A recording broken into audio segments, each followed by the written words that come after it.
Hello kamotor, welcome to my channel.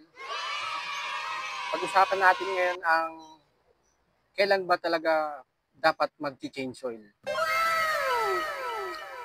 Ito, magandang topic to mga kamotor. Let's go! A few moments later. Napaka-importante kasi kamotor ng langis sa ating mga makina. Dahil pag hindi tayo nag-change oil, maraming masisira.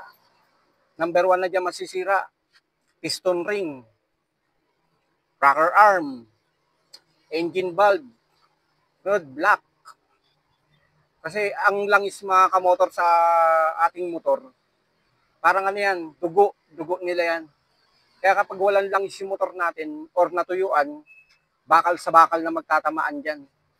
Kaya iinit yon, masisira yung makina. Kaya yun ang dapat nating maiwasan dahil once nasira ang makina natin, napakalaking gastusin yan. At ibang uri ang motor, iba't ibang uri din ang langis na dapat natin ilagay dyan sa ating mga motor. Lalo't sa mga makina. Yung mga makina na big bike, yan. Mga big bike, malalaking makina niyan. Kaya kailangan ang langis niyan. Fully synthetic. Ang fully synthetic, dapat ang tinakbo ng motor niyan, bago ka mag-change oil, 6,000 to 1,500. Semi-synthetic naman, 5,000 to 6,000. Yung mineral, yung natawag natin 15W40, 1,500 to 2,000. Ang 10W40 naman, 1,000 to 1,500. Ang monograde naman, 20W40, 600 to 1,000. Kasi mga kamotor, yung mga ordinaryong langis, kaya madaling magpalit niyan. Tayong heavy duty, tsaka meron tayong hindi heavy duty. Yung mga mumurahing langis natin yan, yung mga 20W40, yan mga mumurahing langis, yung mga tatakbuhin tayo na 600 to 1,000 kilometer, dapat mag-change oil ka na nun. Kasi kapag hindi ka nagpalit nun, kumbaga sa lalabnaw mas lalo yung langis, parang nawawala na yung pinaka-oil niya sa loob. Yung pinaka-dulas ng langis. Kaya mas mabilis nang uminit yung bakal sa bakal. Yan na masisira ang ating mga motor. Napaka-importante nag-change oil tayo ng motor natin.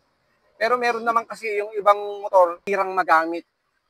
Lalo't kapag may mga pasok yung mga may-ari ng motor, bihira siyang magamit, nasa bahay lang yung motor, gagamitin lang nila pag day off nila, o kung kailan lang sila available. Tapos meron naman, tumatakbo ng malalayo talaga, halos araw-araw, long distance yung takbuhin ng motor nila.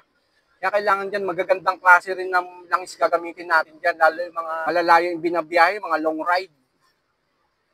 Kailangan magandang langis din ang ilagay natin sa ating mga motor. Pwede na doon yung semi-synthetic. Yan, pag yung mga malalayo talaga, yung pambiyahe natin araw-araw, mga long distance yung takbuhin, para hindi agad mag-init yung makina natin. Pero kung dito-dito lang naman, or hindi naman natin masyadong tinatakbo ng malayo, parang service-service lang, kahit 10W40 lang gamitin natin, magandang langis na rin yun para sa motor natin. Pero kalimitan sa mga namamasada kasi, ang ginagamit nila, monograde, 20W40. Kasi nga, yun lang ang budget meal din.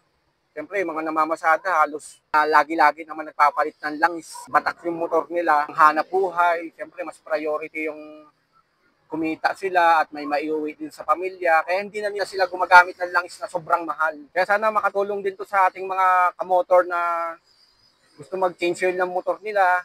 Kahit paano, meron silang guide.